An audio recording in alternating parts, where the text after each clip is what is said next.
የአንድ ቀን ስህተት የምትወዱትን ሰው ያሳጣችኋል። የገነባችሁትን ሁሉ ይበታተንባችኋል። የዘላለም ጸጸት ይሆንባችኋል።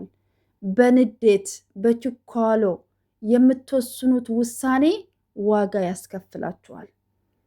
ዛሬ የተረዳሁት ይሄ ነው፣ በሀይሚና በብሩኬ መሀል ማለት ነው። ትወናው ግን በጣም ከባድ ነው። ግን ምንም ነገር አታስቡ እሺ ቤተሰብ።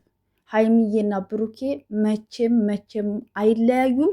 ሊያስተምሩን የፈለጉት ነገር አለ። እስከ መጨረሻው ድረስ አብራችሁ ቆዩ ማለት እፈልጋለሁ። ከዛ ውጭ ምንም የሚፈጠር ነገር የለም። አያችሁ የአንድ ቀን ስህተት ምን ያክል የሚወዱትን ሰው እንደሚያሳጣ፣ የገነባችሁትን ፍቅራችሁን፣ ሀብታችሁን፣ ሁሉ ነገራችሁን በሰከንዳት ምን ያክል ብትንትኑን እንደሚያወጣው ማለት ነው። ይሄ ሁሉ የሚሆነው በችኳሎ መወሰን፣ በንዴት መወሰን ነው። አያችሁ የዛሬው መልእክት በተረዳሁት መልኩ እንደዛ ነው። ግን የሚተውኑት ትወና የዛሬው በጣም ከባድ ነው። ብሩኬ ያለቀሰ፣ ሀይሚ እንደዛ ሆነች። በሀይሚዬ ቦታ ብትሆኑ በጣም ከባድ ነው። በጣም ከባድ ነው። በብሩኬም ቦታ ብትሆኑ፣ በሁሉም ቦታ ብትሆኑ በጣም ከባድ ነው። ምክንያቱም እዛ ቦታ ላይ መቆም ግድ ይሆንብናል እነሱን ለመረዳት ማለት ነው። ግን በጣም ይከብዳል። በሀይሚዬ ቦታ ብትሆኑ ችግሩ በጣም ከባድ ነው። ግን ሊያስተምሩን የፈለጉት ነገር ስላለ በትዕግስት እንጠብቃለን። ዛሬ ነገ ሌላ ቀን ነው፣ አዲስ ቀን ነው። ነገም ይመጣሉ፣ አብረው ይመጣሉ። ምንም ዛሬ ተለያየን፣ ሁለተኛ እንዳታይኝ ተባባሉ፣ ነገም ይመጣሉ። ይሄ በቃ የስራው ባህሪ ነው። ምንም ማድረግ አይቻልም። ስለዚህ እህቶቼ አትጨነቁ። ነገም በጣም ከዚህ የባሰ ብዙ ስራዎችን ብዙ ነገሮችን ሊንጸባረቁ ይችላሉ። ግን ምንም የሚያስጨንቅም ምንም የሚያስለቅስ ነገር የለም። ጠንካራ ሁኑ።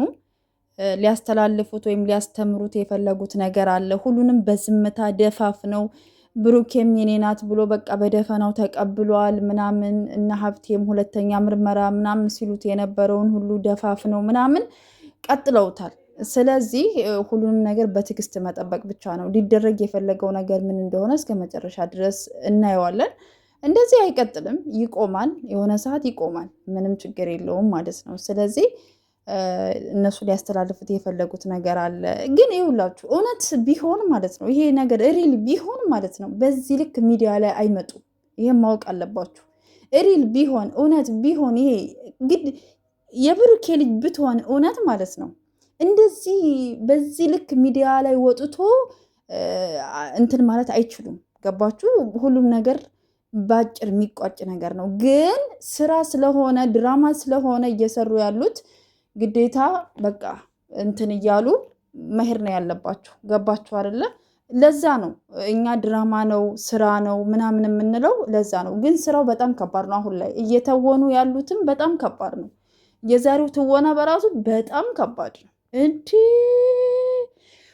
ኦ ትላላችሁ። ጌታን በጣም ከባድ ነው። ዛሬማ እነሱም አልቅሰው አስለቀሱን፣ ተክዘው አስተከዙን።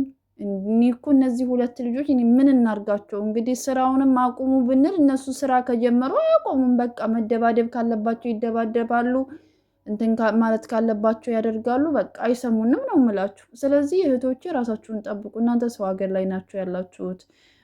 በዚህ ሰዓት ደግሞ ሙቀት ነው ታውቃላችሁ። በጣም ይደክመናል፣ ብዙ ነገሮች ያጋጥሙናል። ስለዚህ ራሳችሁን ጠብቁ። እነሱ ስራ ነው የሚሰሩ፣ ስራቸውን ይስሩ። በጸሎታችሁ በዱአችሁ አስቧቸው። በቃ ይሄን ነው ማድረግ ያለባችሁ። ከእናንተ የሚጠበቀው ነገር እሱ ነው። በጸሎታችሁ በዱአችሁ አስቧቸው። እንደምትወዷቸው እንደምታከብሯቸው እኔ አውቃለሁ። ግን ደግሞ ራሳችሁን ደግሞ መጠበቅ አለባችሁ ማለት ነው። እሺ እህቶቼ